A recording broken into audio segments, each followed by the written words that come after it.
just be careful about psychologically falling prey to this FOMO. It will cause you to make the wrong choices, particularly in the stock market. And here we are at 5,200 on the S&P. We think the market could easily lose 50% of its value from here and still not be undervalued. And we completely agree that it might go higher first. So, if you've got a market that's this extended that actually could melt up and then crash later, a lot of people could get hurt because people that are not in today or not in much might actually get in. That's what causes a vertical move. Hello, everybody. It's Mike Preston at New Harbor Financial Group with this week's video. Today is Monday, May 13th, 2024. Thanks for tuning in. It's our pleasure to be here. We really see it as our purpose to provide data and insight to you that you can use in your daily life, whether to tackle a certain problem or plan for something in the future, or simply to just feel a little bit more tranquil about the crazy financial situation today. We view that as our purpose. So thanks for watching. Please do subscribe to our channel, comment below. We do read the comments, and reach out to us if you want an opinion on something in your life, whether or not you're a client of ours. We're happy to have a conversation and give you our opinion on things. We're always happy to do that. We want to make a difference, and we'll continue to try the best that we can. Today, I want to just talk about the most common fears that we talk about with our clients, the top client fears. And I'll go through each one of them. We talk to lots of people all the time. We talk to dozens of people a week, hundreds of people per month at least. And there's a common thread that we see. And I'd like to just touch on each one of these today. And so if you're feeling fearful, or if you're feeling trapped, or if you're feeling anxious about things, you're not alone. Nothing really makes that much sense these days in the financial world. We've had a lot of money printing. There's a real deviation between the true value of money and what we actually see around us today. So we're not sure what's real. A lot of times the central banks have made it that way. And so if you're feeling kind of out of touch or disconnected with all of that, it's okay. We are too, and we're here to call that out and say that you're not crazy and that things are really that detached from a reality. And so with that in mind, let's get to the video. There's 4 client fears that I'd like to talk about today. And really the granddaddy of them all, the biggest one of all, is not having enough or living too long. And I can tell you it's a real fear. It's very real, and some people truly don't have enough. But for the most part, I think that this fear is overblown relative to the math that we see a lot of times. Because really, a lot of people have some guaranteed income, and when it comes time to stop working, it's a scary time. And what you've got to do is replace your income, right? And a lot of people are concerned about that. How are they going to do that? Well, it's a conversation that we have to have. It's one that we often have with people, and we can apply tools like software that we have to do financial plans. Our industry tends to overcomplicate this. It's really not that hard. You basically take guaranteed sources of income like Social Security and pensions and maybe rental income, if you're lucky, put all that together, and that's your guaranteed income. You basically take a look at your investment assets and apply some type of withdrawal rate to that, call it 4 or 5% on a pretty conservative basis, and the sum of those two, your guaranteed income and your investment income, is your total expected income.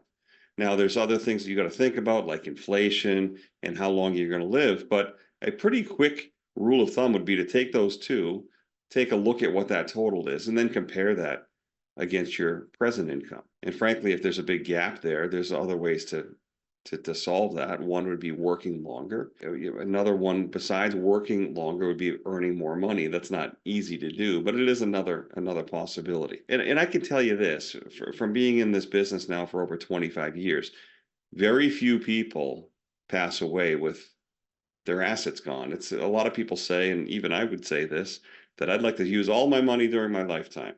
Now, of course, people have different goals, and they've got children or different nonprofits that they want to leave money to. But in general, a lot of people say, I just want to have enough for my lifetime, and I'd like to use most of my money within my lifetime. I can tell you that 99% of the people don't. They die with their money. They pass away with their money. So a lot of these fears are, I think, unfounded. And not to say that the fears aren't real. The fears are real, but mathematically, I think that the fear is a little bit overblown. And we're happy to have a quick conversation with you. And I think that's one unique thing that we can offer is experience and some calmness around that. A lot of people have more than they need and they're still worried about it. And I think that's where we can help you. So again, not to say that these fears are not real or that you shouldn't have this fear, particularly if you have nothing saved. There's probably really good reason for this, but it can help to talk with a professional, somebody that's seen hundreds, if not thousands of cases that could maybe put you at ease and give you some guidance on how to get headed in the right direction. The second fear that we run into a lot is fear of missing out, or FOMO. Particularly in these more recent years, the Federal Reserve and other central banks have created a mountain of cash, of liquidity, and it's pushed everything up. So people have the fear of missing out in the stock market. They've got the fear of missing out in the real estate market. And again, a lot of these things are real. People really are locked out of the real estate market. And it's a real thing to feel this anxiety. And people are feeling locked out to some extent of the stock market. I can understand both of these. Now, I just want to say that try not to act on this fear of missing out. It'll cause you to make some bad decisions. Talk with a friend, talk with an advisor, talk with us. We can help you feel like you can have a little bit more patience. Now, I'm not saying don't ever buy a house. I think that even buying a house in this market can make sense, particularly if you concentrate on the more affordable side of what's out there. Just be careful about psychologically falling prey to this FOMO. It will cause you to make the wrong choices, particularly in the stock market. And here we are at 5,200 on the S&P. We think the market could easily lose 50% of its value from here and still not be undervalued. And we completely agree that it might go higher first. So, if you've got a market that's this extended, that actually could melt up and then crash later, a lot of people could get hurt because people that are not in today or not in much might actually get in. That's what causes a vertical move. And then the psychological aspect of it, which I've seen many times throughout the years, is that you go through the 5 stages of grief on the way down and you become frozen and really don't take any action. So fear of missing out is a real thing. It's a real powerful thing, and it can be very dangerous. So talk to us. We can help you through that. There are some good alternatives out there, and a lot of you are already in them, like guaranteed treasury bills at 5% or more. There's a really good opportunity to do something different than making the wrong choice with FOMO. Third on the list would be central bank digital currencies. It's kind of tied into kind of government oversight and control, and tied into this idea of the great taking.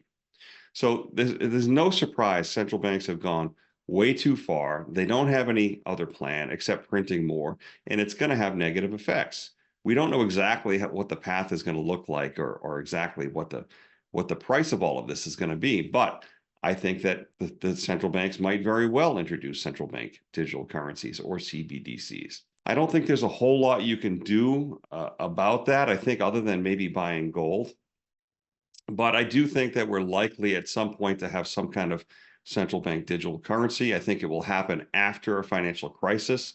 I think the Fed will need an excuse to do this. And I think that people will in generally be lining up for this solution. The big negative, I think, being loss of freedom. I don't really think you lose your assets. If you have $50,000 in a bank account, I think that that bank account would be redenominated in CBDC. I think if you've got a lot of paper cash, you would have something like 90 days to turn it in exchange for CBDC. So I don't really view that as being a loss of wealth in one fell swoop. I do view it as being presenting a loss of freedom. Now, a lot of people say, well, CBDCs are just made up. Well, honestly, the dollar's just made up too. It's not tied to anything. It's backed by the full faith and credit of the United States, which ultimately is backed by the military, by the armed forces. That's ultimately what backs it up. And the CBDCs would be the same. You're right to worry about loss of freedom. That is absolutely true. The best way to get around that is to build a substantial portion of your wealth in gold and silver. We suggest 5 to 10% anyway. That would give you some really good protection against that. That also ties into the great taking. Maybe once the Fed goes too far and things break and the Fed realizes that they can't put the system back together again, maybe they would not only introduce CBDCs, but maybe this whole idea of the great taking would become popular. We did a video on that a few months ago. I really don't see it, nor can I disprove it.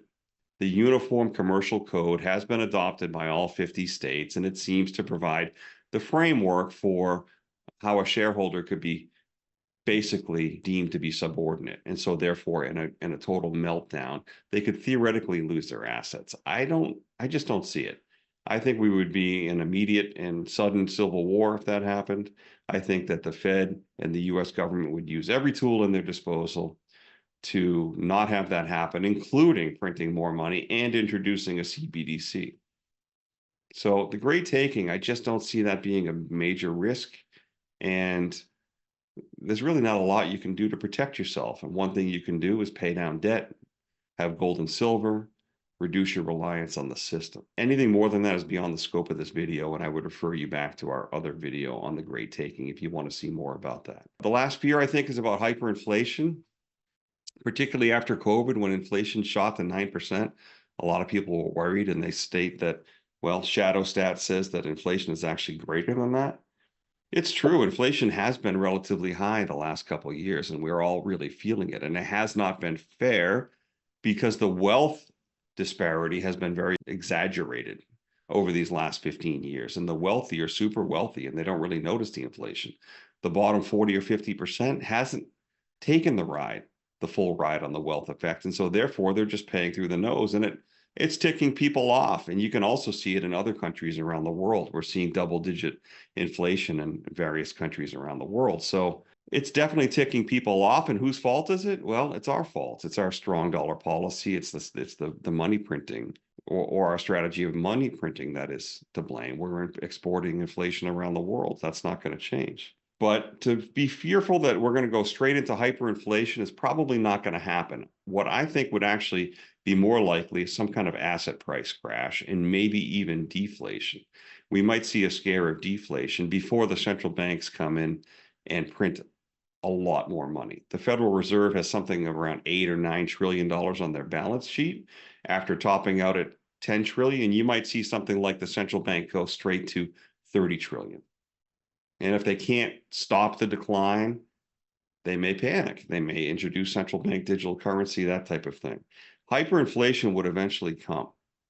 But in my opinion, it's much more likely that we see an asset price crash first for the next couple of years, let's say.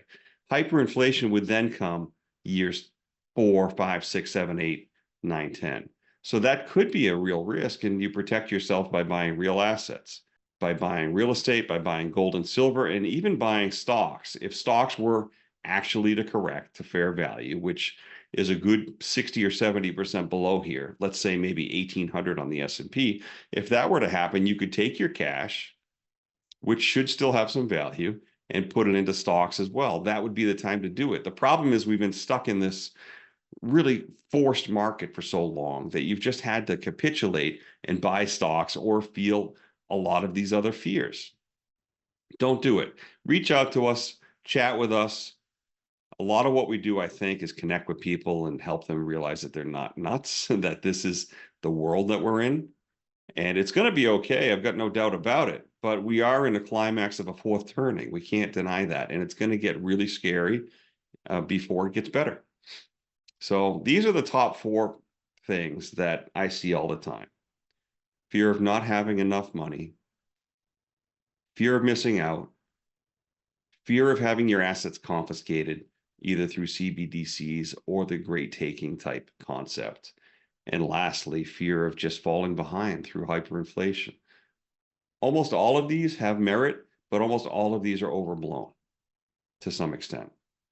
So please reach out to us, subscribe to this channel. Please put your comments down below and like this video. And lastly, in the bio, you can see how to contact us directly. We're always happy to have a quick 20 or 30-minute conversation with pretty much anybody. We can connect on a one-to-one basis and hopefully put you at ease. Again, that's our purpose. We're happy to do it. We're grateful. Thank you so much for watching. Until next time, I am Mike Preston at New Harbor Financial. See you later.